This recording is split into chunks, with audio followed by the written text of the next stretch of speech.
मैनपुरी, खतौली और रामपुर में होने जा रहे उपचुनाव को लेकर के आज प्रचार युद्ध का आखिरी दिन है और प्रचार में समाजवादी पार्टी हो, राष्ट्रीय लोकदल हो या भारतीय जनता पार्टी अपना सर्वस्व झोंकने पर लगी हुई हैं। भोगांव विधानसभा जो मैनपुरी लोकसभा में आती है, वहां पर हम मौजूद हैं और आपको तस्वीर दिखा रहे हैं।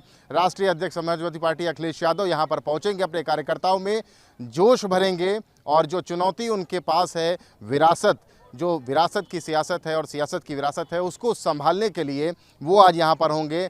बहुत ज़्यादा गर्मजोशी है। जो कार्यकर्ता है वो किसी तरह से चुनौती भारतीय जनता पार्टी की नहीं मान रहे अपने सामने, लेकिन वो क्या मुद्दे हैं, क्योंकि भारतीय जनता पार्टी के भी जो नेता हैं वो बाहर से आए हैं और गली गली घूम रहे हैं, मतदाताओं के बीच जा रहे हैं। कितनी बड़ी चुनौती मानते हैं, बात कर लेते हैं। कितनी बड़ी चुनौती मान रहे हैं भारतीय जनता पार्टी को आप? यहाँ भारतीय जनता पार्टी खुद चुनाव न कोई कार्यकर्ता लड़ ही नहीं रहा, वहाँ यहाँ का चुनाव प्रशासन लड़ रहा है। और यहाँ माननीय नेताजी को श्रद्धांजलि देने के लिए माननीय मुलायम सिंह जी को यहाँ का एक हर जाति का व्यक्ति नेताजी के श्रद्धांजलि देने के लिए चुनाव चिन्ह साइकिल पर मोहर लगाएगा। और विरासत बचाने की बात कही जा रही है। मुख्यमंत्री भी आए, आरोप लगा रहे हैं कि वंशवाद, परिवारवाद यही चल रहा है केवल समाजवादी पार्टी में। बीजेपी में नहीं परिवारवाद है। राजनाथ सिंह के बेटे नहीं है सांसद। बीजेपी में कितना बड़ा परिवारवाद है, आप बताओ। बीजेपी में नहीं परिवारवाद है।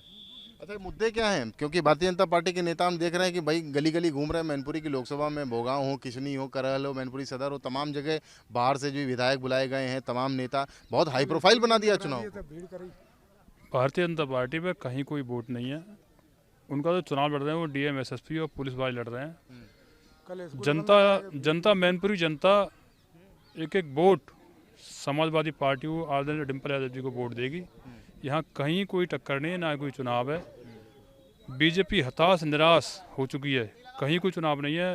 5 तारीख को यहाँ वोट पड़ेंगी, सारी वोट डिम्पल यादव जी पड़ेंगे और 8 तारीख को सब परिणाम आ जाएंगे। राष्ट्रीय अध्यक्ष जी और चाचा अब एक हो चुके हैं, परिणाम किस तरह से देखते हैं? परिणाम जनता देगी। जनता ने मन बना लिया है, इस बार भाजपा को धूल चटाने का काम करेंगी। कल का एक मैं बताऊंगा आपको, कल बाबा जी आए थे किसी फील्ड में, तो कल स्कूलों का अवकाश कराकर वहाँ मास्टरों की, बच्चों को बुलाकर तो भीड़ इकट्ठी की, सारी बसें स्कूल की लगा दी।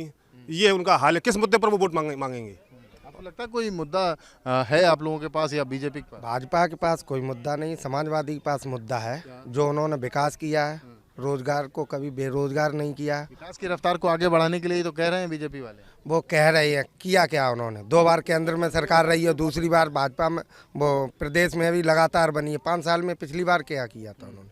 कुछ नहीं किया, केवल जुमलेबाजी है उनके पास, इसके अलावा कुछ नहीं है। राष्ट्रीय अध्यक्ष जी विरासत बचा ले जाएंगे? विरासत वो तो उनकी कर्मभूमि है नेताजी की, उसमें संदेह कोई नहीं है। 2 से 2.5 लाख के बीच में जीत होगी।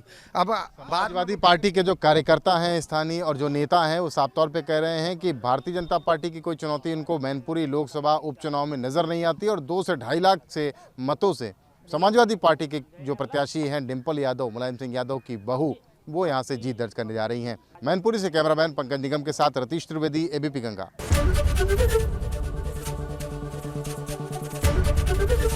एबीपी गंगा, खबर आपकी, जुबान आपकी।